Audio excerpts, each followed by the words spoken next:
E eu volto ao velho tema do artigo 5º, inciso 57 da Constituição, que diz que ninguém será considerado culpado até o trânsito final da sentença penal condenatória. Por quê? Há hoje uma outra manchete no jornal dizendo que o Supremo Tribunal forma maioria para manter Lula preso.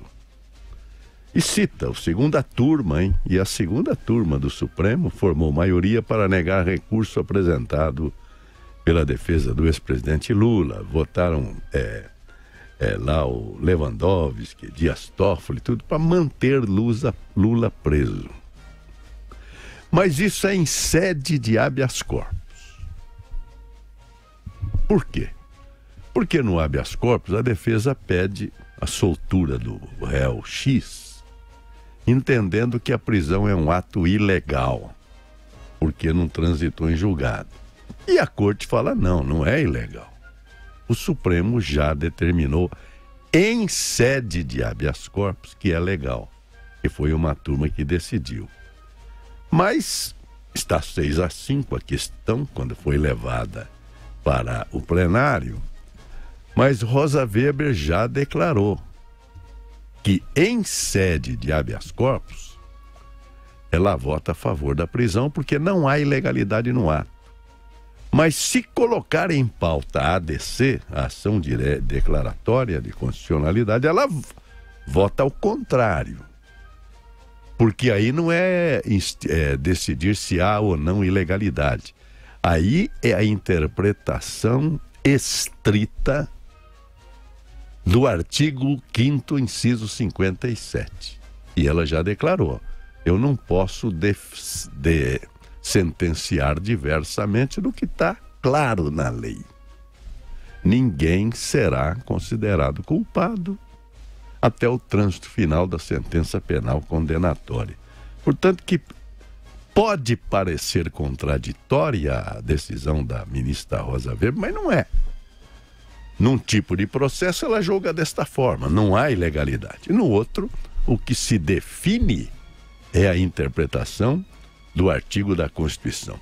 Isso, na verdade, é comum para os operadores do direito, isso é muito comum nas cortes brasileiras, nos vários debates das questões.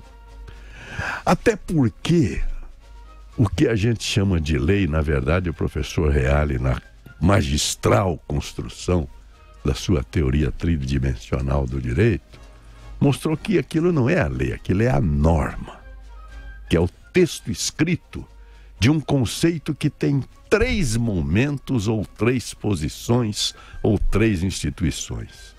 A lei é composta do fato, do valor e da norma.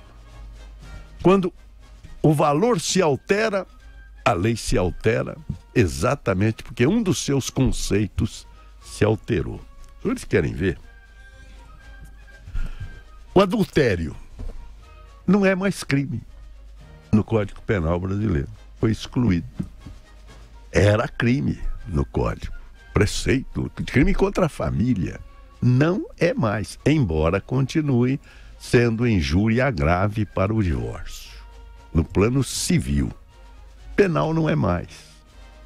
Sedução não é mais crime. Não é mais. Por quê? Porque os valores mudaram.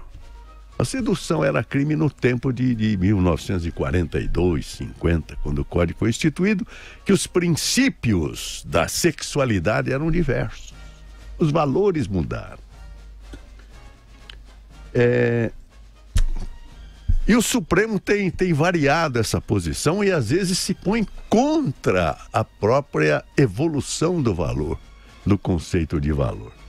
Por exemplo, no indiciamento, o Código de Processo Penal impõe no artigo 6º a autoridade que quando instaura o inquérito, faça o indiciamento, o datiloscópico do acusado.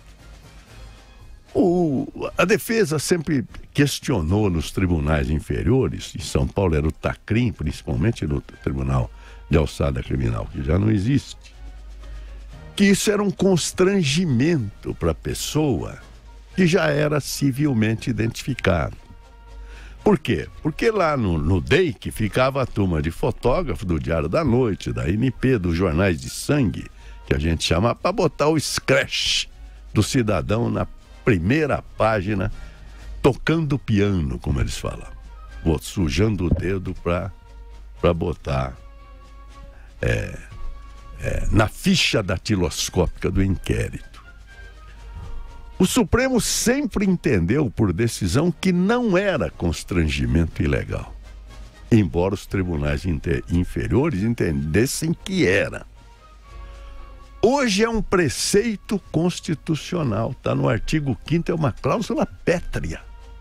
Ninguém que já tenha sido civilmente identificado poderá ser submetido a um indiciamento datiloscópico. E não precisa.